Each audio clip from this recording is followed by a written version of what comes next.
Hey guys, I'm back, and today we're going to answer the question, is keto only good short term? Okay, and you see this like in the news and certain web articles where, yeah, keto works, but only short term.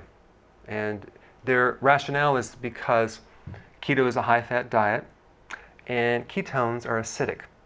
So yes, you're going to lose weight, you're going to feel great, but then you're going to become too acidic, and that is not healthy. Okay, that's the argument. So let's just kind of cover some points about that. Well, first of all, you have essential nutrients, like essential fatty acids, which, by the way, come from plant-based type diets. And they're essential, which means your body can't make it, so it must get it from the diet, right? So, I mean, these are acids. Amino acids can come from plant-based type foods. That's an acid. Should you avoid all that? No, these are essential, okay? You also have bacteria in your gut that make lactic acid. Should we just kill that out so we can actually prevent becoming acidic? Certain parts of your body are acidic and certain parts are alkaline. Your stomach is very acidic, your large bowel is acidic, your urine should be acidic for very specific reasons. So we don't want to alkalize all the parts of our body, okay, and just focus on one pH. I mean, there are plant-based foods that are acidic. Citrus is an acid, tomato is acid, pineapple is acid. And then you have diabetics who develop acidosis because of too much sugar, too much carbohydrate. They don't just consume too much fat, they get it from too much carbohydrate.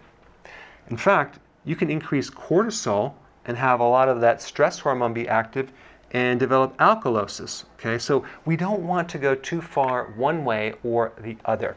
So the bigger point I want to talk about is to differentiate between the traditional ketosis, which was recommended for kids with epilepsy, which was like certain oils and low quality fats, and they did not recommend a lot of vegetables, and something called healthy ketosis, which is very different. It's not the same, even though it has ketosis in it, okay? When we do healthy ketosis, we're recommending 7 to 10 cups of vegetables. That's going to counter any problem with this acid.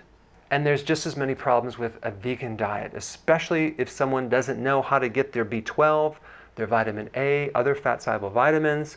They can become deficient long term. So what we want to do is we want to combine the best of both worlds.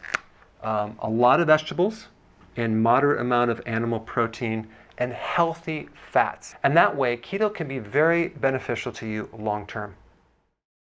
Hey guys, so I'm doing a survey of a future video, and I wanted to find out what your biggest body problem is. So that way, the content is aligning with something that you are personally interested in.